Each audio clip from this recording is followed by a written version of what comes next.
Realmente no hay mucho más que necesita ser dicho en este punto.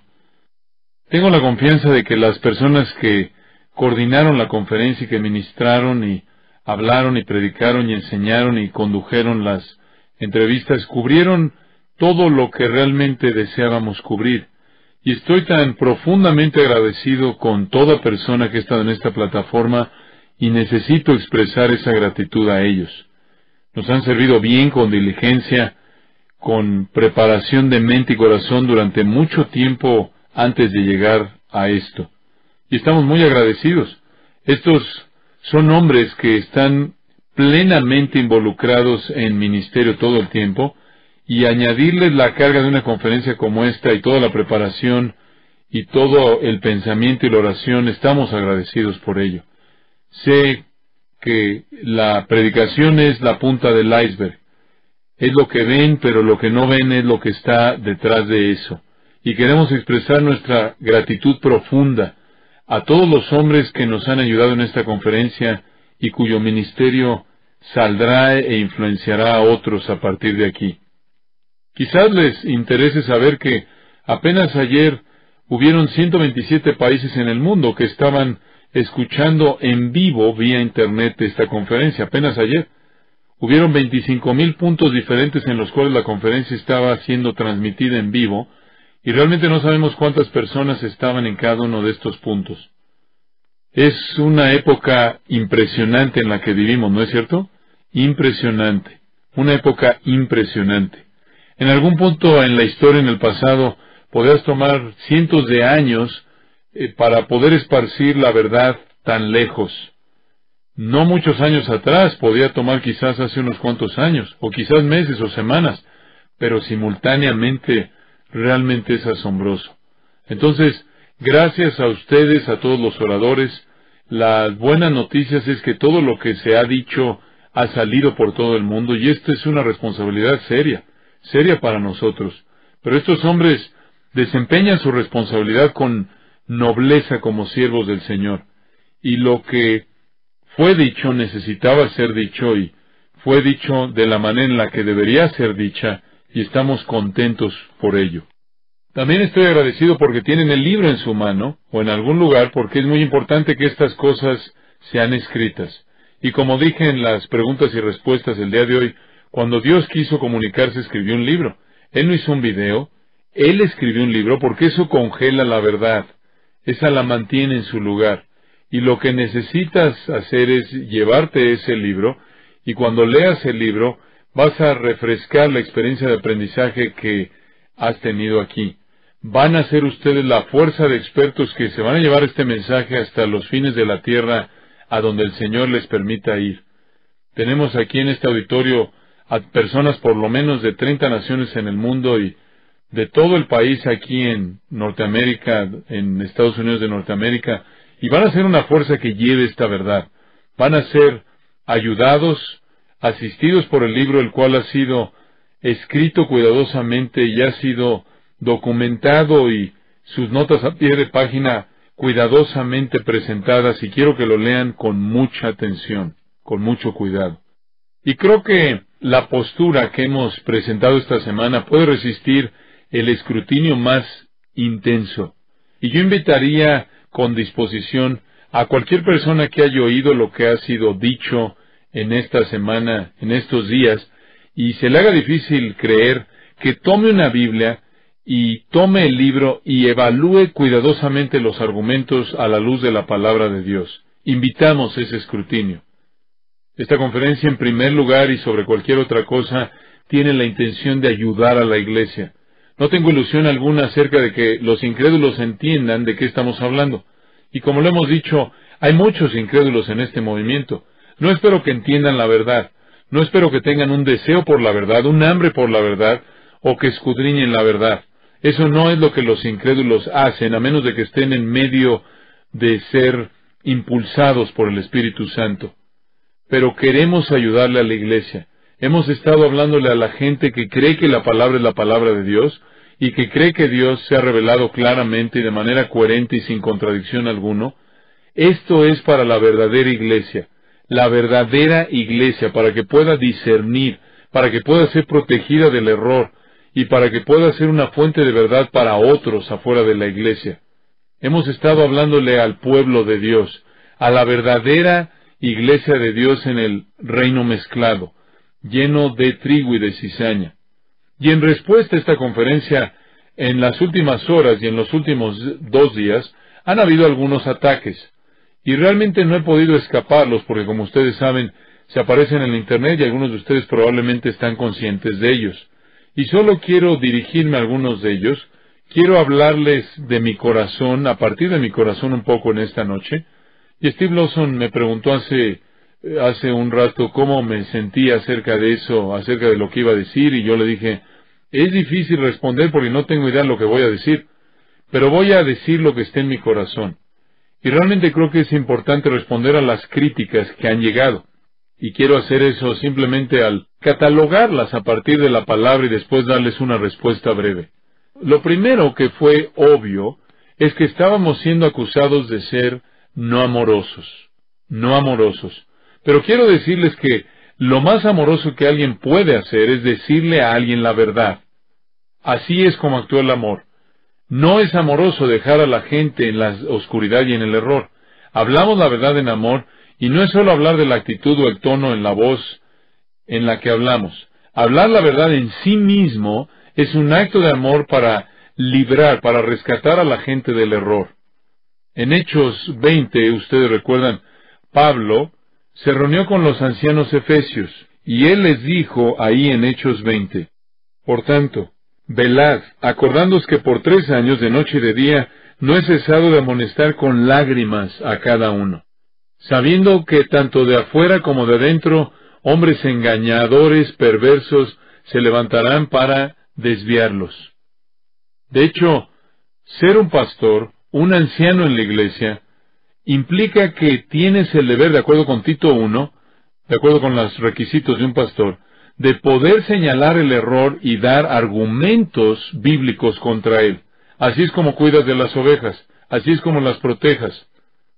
También se nos ha acusado de ser divisivos, y yo estaré de acuerdo con eso.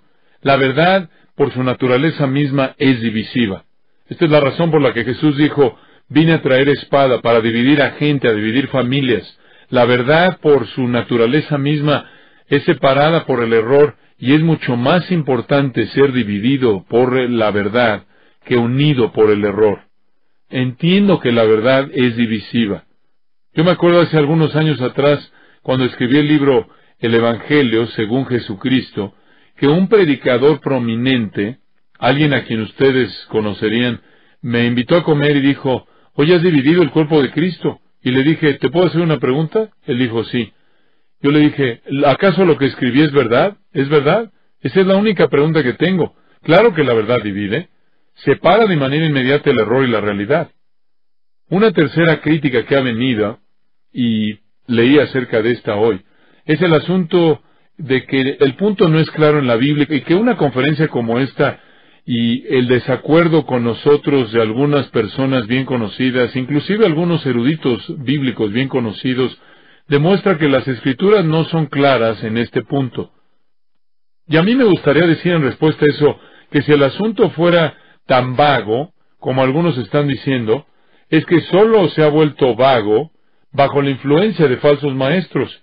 Fue claro para los apóstoles, fue claro para los primeros padres de la iglesia, y leerán citas de ellos en la parte de atrás del libro. Fue claro para los reformadores, aprendimos eso. Fue claro para los puritanos. Está claramente delineado en credos como la Confesión de Westminster. Ha sido claro para teólogos eruditos, nobles, reformados, que han sido citados, como B.B. Warfield. Fue claro para Spurgeon. Fue claro en un área más moderna para Jim Boyce. Fue claro para R.C. Sproul.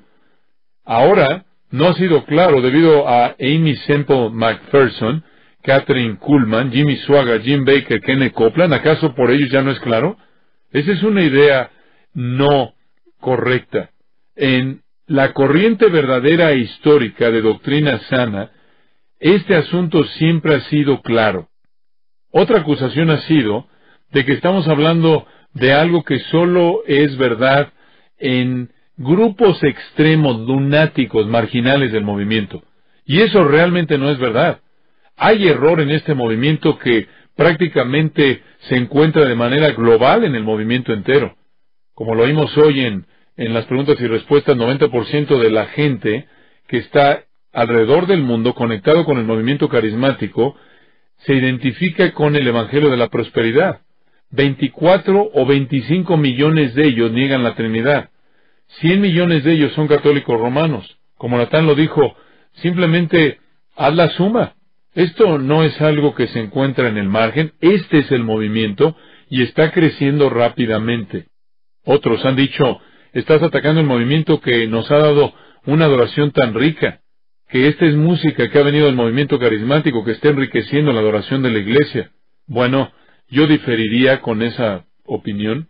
Estoy convencido de que el estilo contemporáneo de la música carismática es el punto de entrada para la teología carismática en las iglesias. Si adoptas la música, la teología lo sigue, porque de pronto estás cantando las mismas canciones, estás oyendo a los mismos artistas, estás experimentando las mismas emociones, experimentando los mismos sentimientos. La iglesia puede ser una iglesia no carismática, pero toda la música, el estilo es exactamente el mismo de una iglesia carismática, y ese es el punto de entrada. Enséñame una iglesia que tiene una declaración doctrinal fuerte, una declaración doctrinal histórica, y te mostraré una iglesia que se rehúsa a abrazar inclusive la música. Enséñame una iglesia que ama los grandes himnos, la grande teología en música, y te mostraré una iglesia que se rehúsa a abrazar la música del movimiento carismático. Y debido a que la música no entra, la teología tampoco entra. Ese es el punto seductor de entrada. No estoy hablando de cosas específicas porque hay música contemporánea que es hermosa y debemos y podemos cantar eso. Pero cuando no es crítico, cuando el enfoque es la música y no la mente, sino que más bien el enfoque es la carne, cuando el enfoque no es la verdad entendida, sino que es la emoción sentida, induce el mismo tipo de sentimientos que son coherentes con el movimiento carismático y abre la puerta. Si todos estamos cantando la misma música, ¿cómo entonces podemos dividirnos unos a otros? Creo que el movimiento carismático ha disminuido de manera significativa la adoración, realmente la ha sacado del área de la verdad, fuera de la mente y la ha reducido a sentimientos de la carne. Hay otros que critican diciendo que, y esto nos llegó a principios de la conferencia, están atacando hermanos. Me gustaría poder afirmar eso. Dijimos esto de una u otra manera ya en esta semana. Este es un movimiento constituido primordialmente de no cristianos. Hace unos años atrás estaba en una entrevista con la NBC y hubo un escándalo inmenso en el mundo evangélico y este reportero en la televisión de NBC estaba hablándome y preguntó, ¿por qué dejan que esto suceda? Su pregunta era, ¿quién supervisa este movimiento? ¿Quién supervisa su movimiento? Él no podía procesar el hecho de que en los evangélicos se encuentra esta idea de que cualquiera puede hacer lo que quiera sin responderle a ninguna autoridad o a ningún tipo de autoridad central. Y yo le dije, bueno, realmente nadie supervisa el movimiento, y eso es triste. ¿Quién debe supervisar el movimiento? Te voy a decir quién debe supervisar el movimiento. Todo pastor fiel, todo anciano fiel, todo teólogo fiel, todo predicador y maestro fiel de la palabra de Dios. Y también diría esto, si los líderes reformados que conocen la verdad y conocen el Evangelio y conocen la palabra de Dios no supervisan el movimiento, los terroristas espirituales van a dominar. Es como el Islam. Continuamente oímos, oye, los terroristas son una minoría en el extremo lunático. Y nosotros continuamente decimos, ¿por qué entonces los musulmanes conservadores no se unen y de manera abierta rechazan a los terroristas? No lo hacen.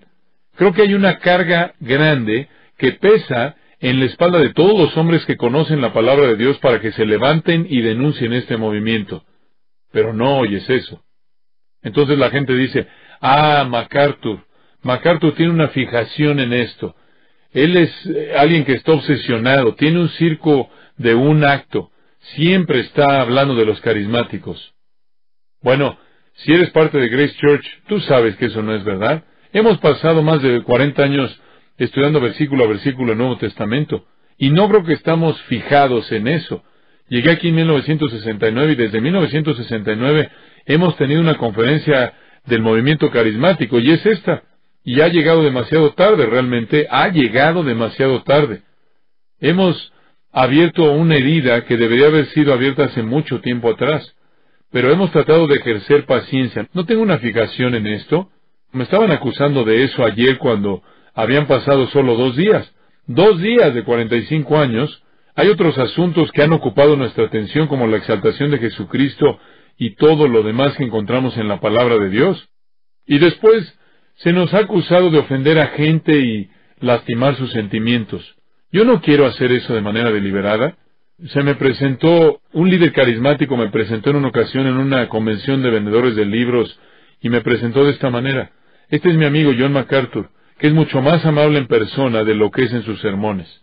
Y espero que eso siempre sea verdad. Espero de que yo presente la verdad con amabilidad. Espero que presente la verdad con amor. Pero cuando hablo la palabra de Dios debo hablar. Y para ser honesto con ustedes, me preocupan los sentimientos de la gente. Me preocupa ofenderlos. Pero no me preocupa tanto como ofender a Dios. Últimamente he estado pensando mucho en esto. Este es un movimiento que históricamente no tiene raíces sólidas. Hay una corriente de enseñanza sana, de doctrina sana, de teología sana, que se remonta a los apóstoles, y pasa por Atanasio y Agustín, y pasa por Lutero y Calvino, y pasa por la Reforma, la Gran Reforma y los reformadores, y pasa, como oíamos anoche, por los puritanos, y todo lo que les parecía claro a ellos, y pasa por los divinos, los eruditos de Westminster, y pasa por el camino de Carlos Spurgeon y David Martin Lloyd Jones, y sigue corriendo por personas como Louis Johnson y Jim Boyce, y nombres que hemos usado, y pasa hoy en día por los R.C. Sproul y otros, y esa es la corriente de doctrina sana. Los héroes de esta generación de personas en esta corriente, sabemos quiénes son. Han estado oyendo acerca de ellos esta semana, y prácticamente nuestros oyentes van por esa misma corriente. Regresamos a los John Rogers, regresamos a los 288 mártires marianos, regresamos al libro de los mártires de Fox, y derramamos lágrimas en las páginas de ese libro cuando vemos lo que fue hecho a personas que llevaron la verdad a la siguiente generación a un precio tan elevado. Tenemos un amor profundo y permanente por una persona como William Tyndale por lo que él ha hecho. Esos son nuestros héroes. Pero tienes que entender que hay otra corriente de evangélicos que se remonta alrededor de 1966. 1966, cuando los hippies salieron de San Francisco y se aparecieron en Orange County, se unieron a Calvary Chapel, a la capilla de Calvary, del Calvario, y prácticamente a partir de ahí nació un tipo de grupo informal, un tipo de grupo de jóvenes inducidos por drogas que venían de la playa descalzos, que le dijo a la iglesia cómo la iglesia debía conducirse, cómo debía actuar, y salieron himnos, se fueron los sacos, las corbatas, los trajes. Por primera vez en la historia de la iglesia, la conducta de la iglesia fue conformada a una subcultura que nació en la droga LSD y la marihuana en San Francisco y emigró a California del Sur. Es una corriente totalmente diferente.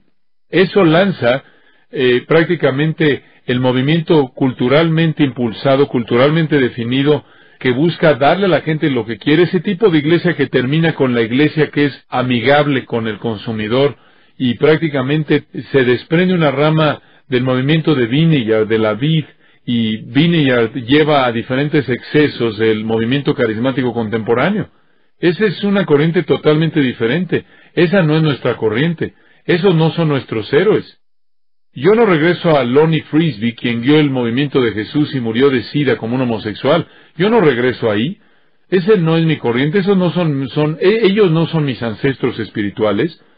Pero esa es la corriente que ha producido al movimiento limitado por la cultura, motivado por la cultura, que busca agradar al consumidor, y hay algunos elementos buenos y malos y mejores, y otros mejores que otros y peores. De ahí viene. Somos muy diferentes, muy diferentes. Nuestros héroes son muy diferentes. Aquellos que conocemos quiénes son los nuestros, y si dices que estás de este lado y estás de este lado, entonces tienes la responsabilidad de ser fiel a esta historia maravillosa. Y si alguien va a supervisar este movimiento, tiene que ser la gente que está aquí. Esto me preocupa tanto que si no lo viste ya, escribió un 12º capítulo en el libro. No abran el libro, quiero que lean el libro. Pero en el capítulo de apertura, el título del capítulo es Una carta abierta a mis amigos continuacionistas. Una carta abierta a mis amigos continuacionistas. ¿Quiénes son mis amigos continuacionistas? Gente que son mis amigos, verdaderos amigos a quien respeto, quienes han hecho grandes contribuciones a la iglesia, al cuerpo de Cristo, que nos han enseñado a todos nosotros, que me han enseñado a mí, que han ministrado a mi lado, hombro a hombro conmigo, con quien he orado algunas veces por horas y horas, con quien he hablado y he refinado convicciones, pero se llaman a sí mismos continuacionistas porque quieren darle lugar al movimiento carismático. Y quiero sugerir que no están ayudando, ellos no están ayudando. Necesitamos que supervisen el movimiento. Y en ese capítulo final, la carta abierta a mis amigos continuacionistas, presento 8 declaraciones importantes del por qué deben ayudarnos. Número 1. La posición continuacionista da una ilusión de legitimidad al movimiento carismático en general. Si dices, soy un continuacionista, le acabas de dar validez al movimiento. Quizás quieras contener eso un poco, quizás quieras controlar eso, pero cuando continuacionistas respetados, conservadores que representan a una pequeña minoría en el movimiento carismático, cuando le dan credibilidad al movimiento, el movimiento entero es respetado, recibe respeto, recibe apoyo por quienes son ellos. Y después tienes esta generación joven de jóvenes inquietos y reformados, de estos jóvenes que vienen y prácticamente ellos se apegan, ellos siguen a sus héroes que están abiertos a este movimiento carismático y afirman la continuación de los dones de señales y entonces siguen a sus héroes. Y lo que sucede es que o abrazan esta idea de continuación o están abiertas a esa idea que es esencialmente la misma.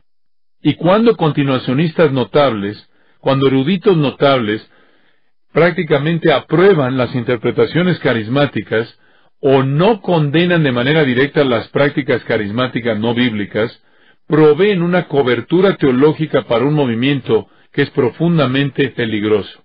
En segundo lugar, la posición continuacionista denigra la naturaleza milagrosa de los verdaderos dones que Dios dio a la iglesia del primer siglo. La posición continuacionista denigra o degrada la naturaleza milagrosa de los verdaderos dones que Dios dio a la primera iglesia, a la iglesia del primer siglo. Sabemos que Dios estaba dando revelación durante el tiempo de Cristo y los apóstoles, y los dones, señales y milagros estaban ahí para certificar a aquellos que estaban proclamando y escribiendo la revelación. Hebreos 2:3. Testificando Dios juntamente con ellos, con señales y prodigios y diversos milagros y repartimientos del Espíritu Santo según su voluntad. Ahora escucha, ese texto no tiene significado si los señales y milagros y las lenguas y la profecía y la sanidad le pertenecen a todo mundo y es parte de la experiencia de todo mundo el día de hoy. No tiene significado. No es señal de nada. Además, cuando los continuacionistas usan la terminología de los dones del Nuevo Testamento, pero después los definen para que signifiquen algo diferente, deprecian la naturaleza asombrosa de lo que era la realidad. Ellos minimizan la manera gloriosa en la que el Espíritu Santo operó en el fundamento de la iglesia. Si los dones practicados en las iglesias carismáticas en el día de hoy son equivalentes a los dones descritos en el Nuevo Testamento, entonces esos dones originales no tenían nada de especial y por lo tanto la época no tenía nada de especial. Robarle a la terminología del Nuevo Testamento su significado verdadero y redefinir los dones bíblicos esencialmente denigra lo que genuinamente era milagroso y lo que Dios estaba haciendo en el primer siglo. El continuacionismo reformado ayuda en esta representación equivocada. En tercer lugar, La posición continuacionista limita severamente la capacidad de sus promotores de confrontar a otros que caen en la confusión carismática. ¿Qué le van a decir a gente que se hunde en el caos y la confusión? En el libro van a leer algunas de las cosas más absurdas que esencialmente han sido presentadas como experiencias espirituales por parte de algunos de los carismáticos mejor conocidos, uno de los cuales inclusive estuvo aquí hoy. Van a leer acerca de las cosas aberrantes que deben ser denunciadas de manera abierta. Y seguimos esperando que venga la denunciación de continuacionistas que pensarías que saben que deben denunciarlo. Pero no viene. Prácticamente han hecho a un lado el derecho, la autoridad moral, y no pueden hablar porque permiten que esto suceda. Entonces, ¿por qué criterio van ellos a desacreditar las declaraciones? Número 4. Al insistir que Dios todavía está dando revelación nueva a los cristianos el día de hoy, el movimiento continuacionista abre las puertas a más confusión y error. Digo, esto simplemente es otra manera de decir lo que estamos diciendo. Dicen que hay profecía el día de hoy, pero puede estar mal. Hay lenguas hoy, pero no son idiomas. Hay sanidad hoy, pero no son como las sanidades en el tiempo de Cristo y los apóstoles. La posición continuacionista, entonces, invita a cualquier cristiano a interpretar todo como si fuera de Dios. Cualquier tipo de balbuceo, cualquier tipo de supuesta experiencia espiritual, o impresión, o noción, o idea, que flota a la cabeza, a la mente, puede ser considerada profecía. Quita el estándar autoritativo objetivo para cuestionar la legitimidad de la declaración de cualquier persona de que reciba revelación.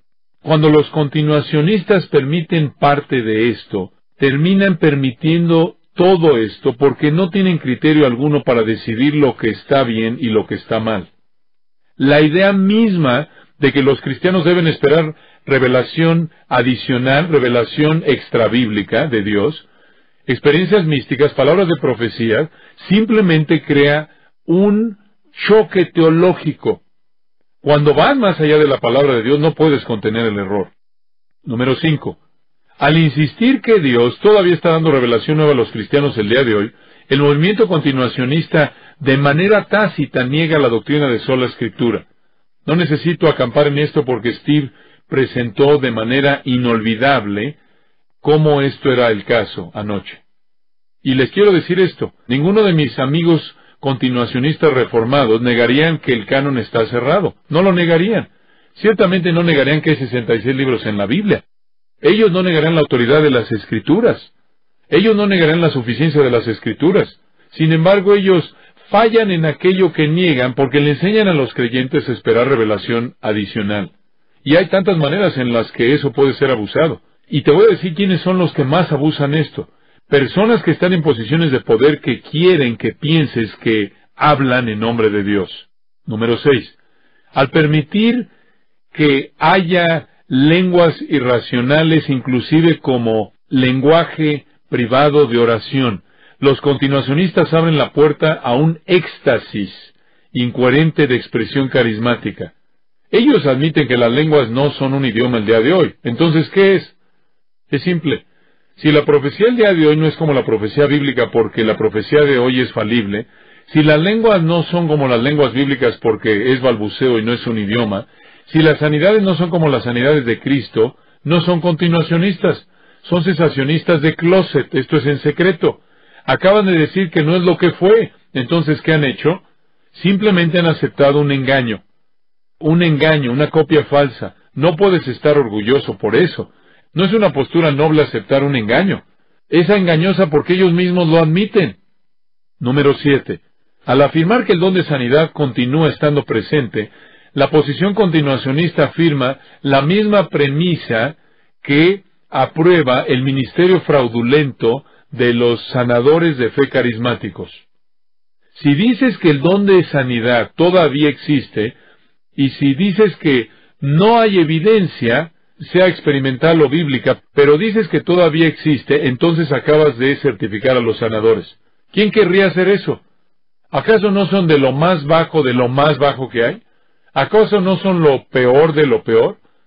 No van a hospitales, sino que se aprovechan y explotan a las personas más desesperadas, que tienen las peores enfermedades, que tienen menos esperanza, que tienen menos dinero y con frecuencia los más pobres, diciéndoles mentiras y enriqueciéndose. ¿Quién querría hacer algo para ayudarlos? Y finalmente, la posición continuacionista, en últimas, deshonra al Espíritu Santo al distraer a la gente de su verdadero ministerio, al apelar a sus pasiones con copias engañosas. ¿No es suficiente tener al Espíritu Santo morando en la plenitud del Espíritu? ¿No es suficiente tener los dones del Espíritu, o tener el fruto del Espíritu, o disfrutar de la gracia de tener al Espíritu en tu vida? ¿No es suficiente tener todas las promesas del Espíritu? ¿Necesito venir con Dios y decirle, dame más, dame otra cosa? ¿Quiero eso? ¿De qué tipo de deficiencia estás acusando al Espíritu? Has deshonrado al Espíritu Santo. Estás buscando seducir a la gente para que adopte prácticas y maneras de pensar engañosas, en lugar de que tengan una gratitud de todo corazón por la plenitud de todo lo que el Espíritu nos ha dado. Y Él no da su Espíritu, ¿por qué? Por medida. La posición continuacionista, creo yo, prácticamente coloca piedras de tropiezo en el camino de la santificación, del crecimiento espiritual, por dos razones. Una, hace que la gente crea que no tiene lo que necesita. Y dos, hace que la gente crea que hay algo que necesita buscar. Realmente es triste. Mucho más podría ser dicho acerca de eso, y van a leer a detalle acerca de esto en el libro. Pero estoy convencido de que en el movimiento carismático en general, este movimiento en general, el movimiento carismático, ha abierto la puerta a más error teológico, más error teológico que cualquier otra aberración doctrinal en este día contemporáneo. El liberalismo era malo, la psicología era mala, el ecumenismo era malo, el pragmatismo era malo, el misticismo era malo. Nada es tan malo como el carismatismo debido a su impacto tan grande. Y una vez que ese tipo de experiencialismo realmente entra, no hay prácticamente un tipo de herejía o impiedad que no entra a la iglesia. Entonces, esa teología carismática se convierte en el fuego extraño de nuestra generación, y los cristianos evangélicos no tienen nada que ver con estar coqueteando con ello a cualquier nivel. Y creo que es el momento en el que la verdadera iglesia responda. Es el momento en el que la gente que ahora está siguiendo la línea de los reformadores en todo aspecto de su teología sea fiel a la teología reformada en su intención plena. Si decimos identificarnos con los reformadores, entonces deberíamos conducirnos con el mismo nivel de valentía. No te llames a ti mismo un calvinista carismático. Juan Calvino rechazaría eso. Juan Calvino rechazó eso. Necesitas quitar la parte calvinista. Estoy preocupado porque creo que estos amigos buenos y piadosos podrían hacer una diferencia enorme en lo que esta generación joven y la próxima generación cree acerca de este movimiento. Si tan solo se pusieran de pie en donde necesitan ponerse de pie, si tan solo fueran firmes donde deben ser firmes. Ahora, podrías pensar, ya terminé, pero todavía no. Quiero que abran su Biblia al último capítulo de Primera de Timoteo, y no voy a tomar mucho tiempo con esto, pero hay algo que necesito decir, y es lo siguiente. Si no adoptar esta posición, si no permaneciere firme y denunciar esto, y si estos otros hombres no adoptaran esta posición y la denunciaran como lo estoy haciendo yo, serían infieles a su llamado pastoral. Esto no es una obsesión mía, este no es un problema personal que yo tengo, este es simplemente un desempeño de mi deber como pastor, y yo voy a darle cuentas a Dios por el desempeño de esta responsabilidad. Y conforme Pablo termina su vida, como Conrad nos decía antes, le escribe a Timoteo, él está entregándole la estafeta, él está entregándole el manto. Él le recuerda a Timoteo en 1 Timoteo 6 que ha sido una lucha, ha sido una pelea, una buena pelea, lo llama el fe, ha sido una batalla. Y después le dice a Timoteo en el versículo 20 del capítulo 6, oh Timoteo, guarda lo que se te ha encomendado. ¿De qué está hablando? ¿A qué te refieres con lo que se te ha encomendado? Literalmente guarda el tesoro. ¿Qué tesoro? La revelación divina. Guarda lo que se te ha encomendado, lo que ha sido depositado en tu mente, la verdad divina, evitando las profanas pláticas sobre cosas vanas y los argumentos de la falsa mente llamada ciencia, la cual profesando algunos se desviaron de la fe. Esta es una despedida final en la primera epístola en la que le escribe a Timoteo conforme le entrega la estafeta. Y la última palabra: guarda el tesoro de la verdad, evita las profanas pláticas sobre cosas vanas, los argumentos de la falsa mente llamada ciencia, la cual profesando algunos se desviaron de la fe. Esta es una responsabilidad elemental del hombre de Dios, y es ser un guardián del tesoro, es proteger el tesoro en su época y pasarlo a las épocas subsecuentes, transmitirlo a las épocas subsecuentes. Pablo está muy preocupado por Timoteo, y entonces después de escribirle a Tito, la cual es la carta que está junto a la última carta paulina, él escribe una carta final a Timoteo, y esta es segunda de Timoteo, obsérvenla, una carta final. Él está muy preocupado por Timoteo, muy preocupado, y en el versículo 6 le dice, segunda de Timoteo 1:6, por lo cual te aconsejo que avives el fuego del don de Dios que esté en ti por la imposición de mis manos. Él fue ordenado al ministerio para la predicación de la palabra de Dios, y él había permitido que esto fuera mal usado. Él no lo estaba usando como debía. Él se sentía intimidado por gente en la iglesia que le estaban causando problemas. Él estaba siendo intimidado por la amenaza de la persecución fuera de la iglesia. La intimidación de adentro, la intimidación de afuera, lo estaba empujando a una esquina de silencio. Esto era cobardía. Y en el versículo 7, Dios no nos ha dado espíritu de cobardía, sino de poder, de amor y de dominio propio. Esta era una época por la cual Pablo debía tener miedo. Esto producía miedo en Pablo, porque la estafeta sería transmitida, sería entregada a Timoteo, y Timoteo se está viendo débil. No te avergüences de la verdad, es lo que está diciendo en el versículo 6. No te avergüences y predica y proclama la verdad a través del don que es tuyo y que fue confirmado por la imposición de las manos de los ancianos. No seas un cobarde. En el versículo 8, no te avergüences de dar testimonio de nuestro Señor. ¿Estás bromeando? ¿Me estás diciendo que Timoteo, después de todos esos años con Pablo, después de ver todo el triunfo del ministerio de Pablo, podía estar acobardándose y podía estar avergonzándose del testimonio del Señor y avergonzándose de identificarse con Pablo? Aparentemente, este es un tiempo de miedo, creo yo, en la vida de Pablo, de temor, y tiene temor por Timoteo. ¿Qué tan serio es esto? Versículo 13. Retén la forma de las sanas palabras que de mí oíste, en la fe y amor que es en Cristo Jesús. Guarda el buen depósito por el Espíritu Santo que mora en nosotros. Lo entiendo hoy. Hay todo tipo de persona que prácticamente se concentra en la capacidad de comunicación. Son personas que son inteligentes, que cautivan a las audiencias, pero la instrucción de Pablo a Timoteo tiene que ver con retener las sanas palabras y guardar la verdad como un tesoro.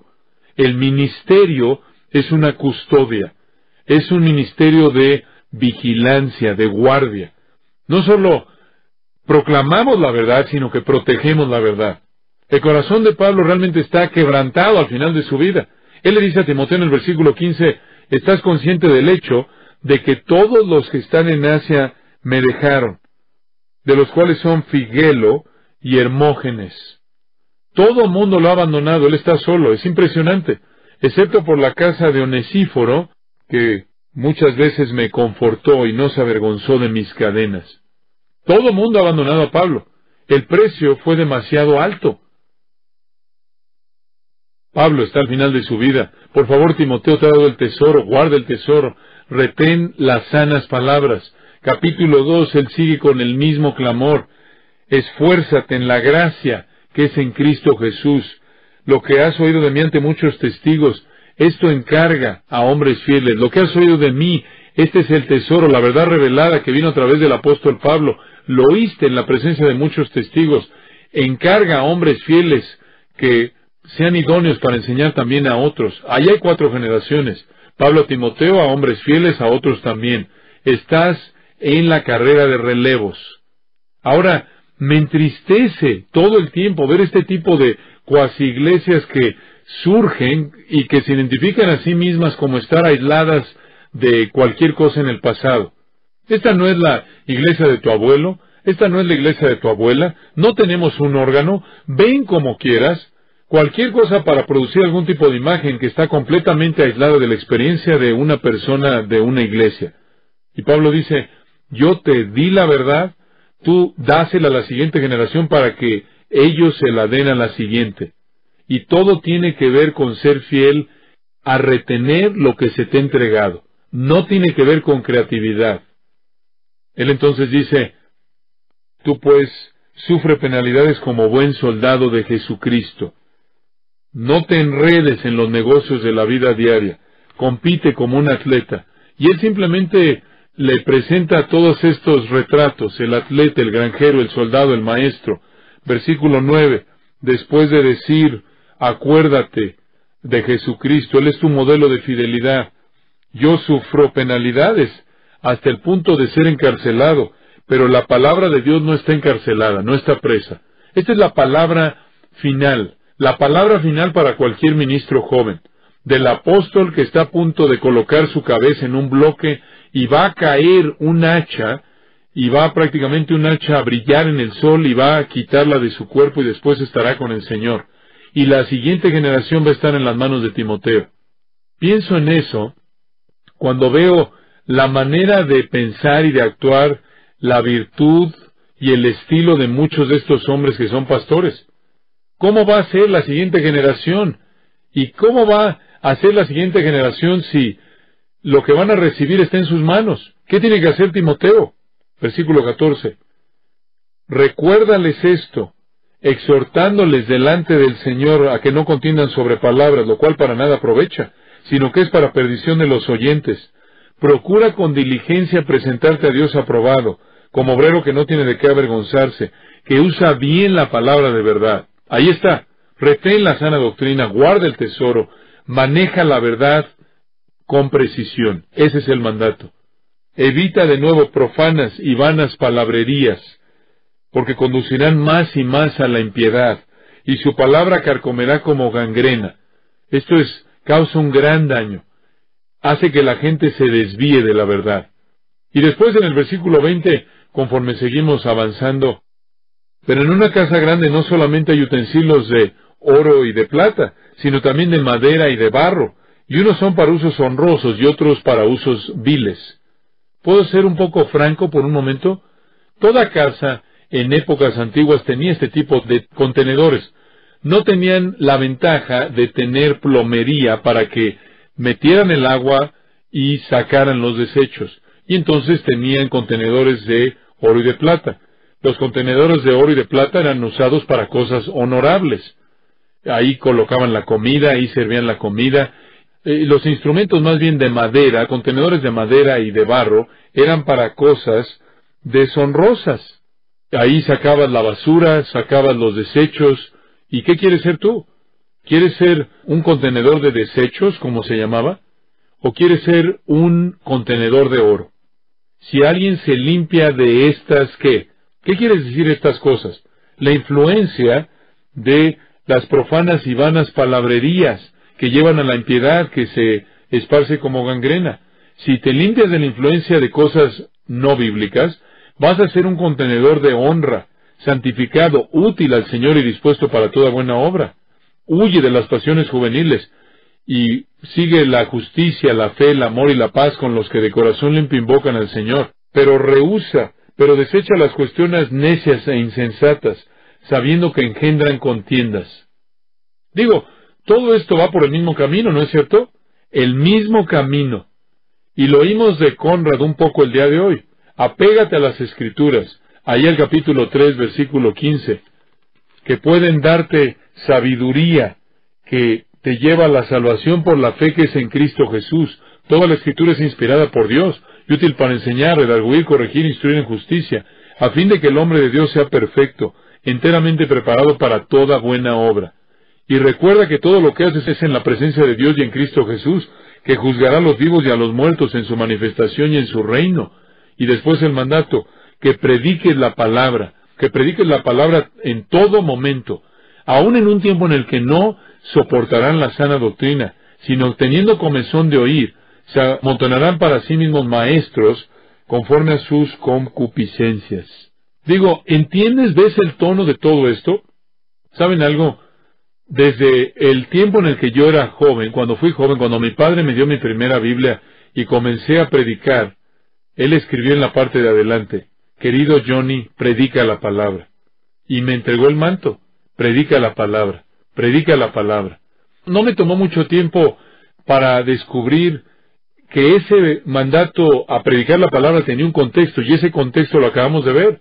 Y tenía una responsabilidad delante de Dios de ser fiel a la palabra, y lo que eso significaba era fidelidad a la sana doctrina, a guardar el tesoro que se me había encomendado. Y Pablo concluye su vida realmente al recordarle de nuevo a Timoteo: he peleado la buena batalla. Ahí lo vuelvo a decir, ha sido una pelea, ha sido una batalla.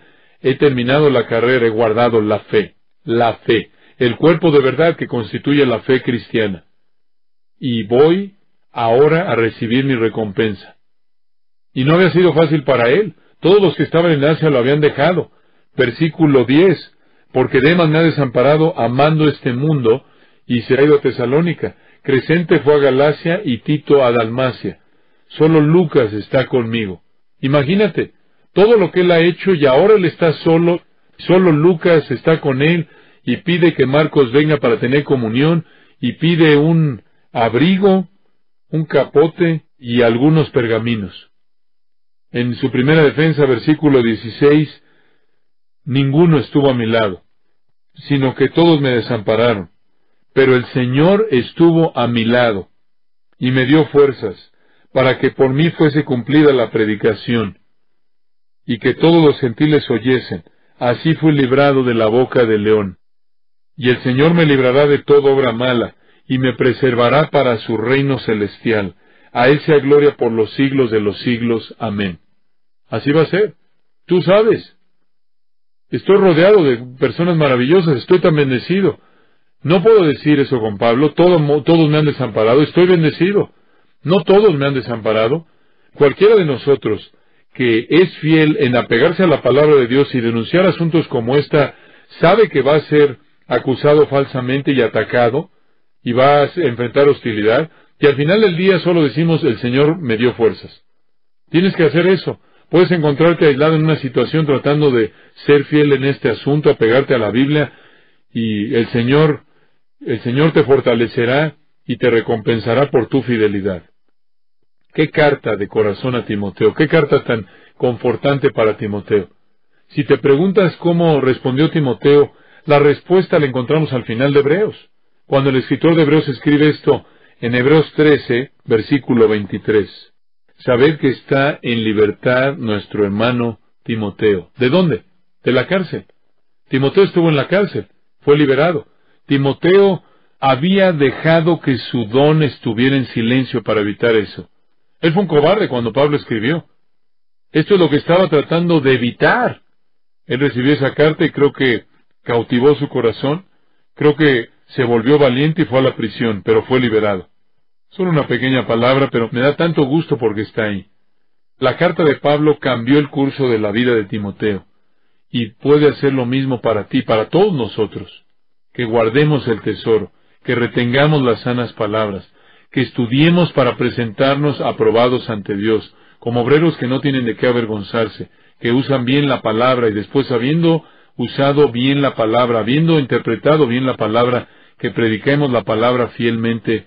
Y si nadie está a nuestro lado, que así sea. El Señor no nos dejará. Padre, te damos gracias por nuestro tiempo juntos en estos días. Ha sido más allá de bendición. Nos sentimos como si hubiéramos estado en el monte. Nos hemos acercado a la gloria, y debe ser nuestro sentimiento, debe ser nuestra actitud, porque así ha sido, porque hemos estado concentrados de manera concentrada en ti y en tu palabra, y ahí es en donde reside la gloria, porque es en tu palabra que tú eres revelado como el todo glorioso. Gracias por la comunión que hemos disfrutado, gracias por las nuevas amistades frescas que hemos hecho, y Señor, Nos hemos esforzado por ofrecerte una ofrenda de servicio en esta conferencia, por exaltarte en nuestras mentes y corazones, para estar preparados para un nuevo nivel de servicio, un nuevo nivel de utilidad a ti, quien en nuestra propia manera pequeña, individual, individuo por individuo, que en nuestra propia manera pequeña, que nuestra influencia pequeña, individuo por individuo, que cambiemos la marea que trae deshonra a ti. Dios nuestro Padre, Cristo nuestro Salvador, y bendito Espíritu Santo nuestro fortalecedor, nuestro ayudador. Todo esto es para tu gloria y tu honor, todo esto. Y lo hemos ofrecido a ti humildemente, sabiendo que lo mejor que te podemos dar queda muy corto de lo que tú eres digno. Todas nuestras palabras, todos nuestros pensamientos, todo nuestro entendimiento, nuestros esfuerzos, sean oradores u oyentes, todo lo que hemos traído lo hemos traído para tu gloria. Que esto solo sea el principio, solo el comienzo de vidas que están comprometidas a esto para tu gloria. Que sintamos el dolor cuando tú eres deshonrado, y que tú nos uses, Señor, como instrumentos para arrebatar a ramas del fuego y ayudar a creyentes a escapar del engaño innecesario. Ofrecemos esta semana para ti, conforme la verdad reverbera de este lugar alrededor del mundo, conforme la verdad sigue vibrando alrededor del mundo. Llévala a donde tú quieras, úsala como tú deseas, y esto es lo que podemos pedir, y nos regocijamos y descansamos en lo que tú harás con lo que hemos colocado en tu altar. Sé glorificado, Señor, oramos. Amén.